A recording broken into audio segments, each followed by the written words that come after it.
President Obama received some very big news of his own this morning. He was awoken to learn that he has won the 2009 Nobel Peace Prize. He is just the third sitting president to win. Is this deserved, or, as some say, is it premature? Let's take this to our panel.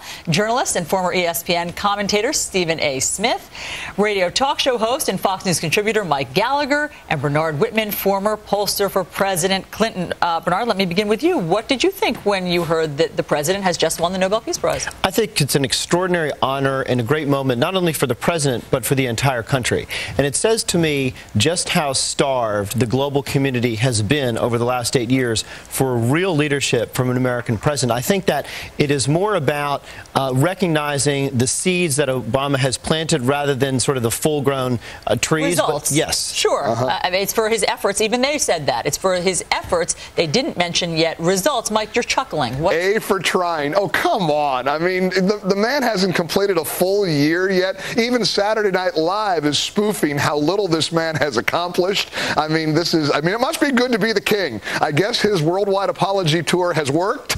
Now the world community has said, okay, well, we'll reward you with something. This is nonsensical, and it's great political fodder for the loyal opposition to say, once again, this Oprah president gets a non-deserved award for doing little or next to nothing. Only Republicans can turn the Nobel Peace Prize into a negative. Well, I mean, come on.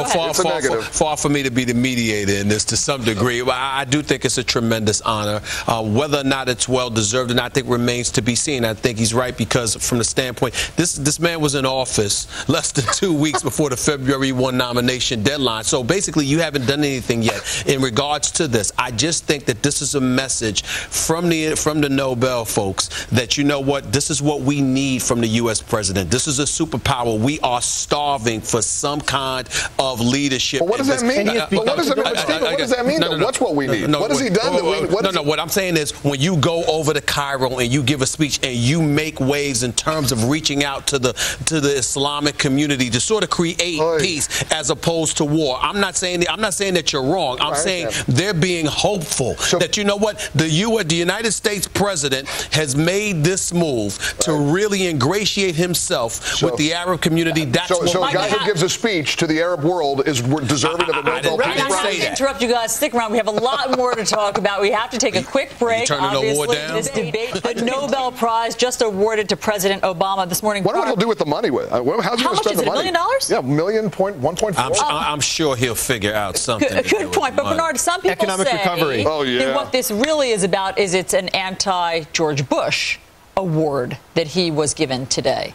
I think it's an the message that had been given out by the previous administration. Look, this is a recognition that America is the single global superpower, and we can't act like a cowboy and go unilateral. The global community respects us, but we need to have global leadership, bringing people together, not going out and sort of riding it out on our own. And I think that's fact. Go ahead, Mike. You guys just can't let President Bush go, can you?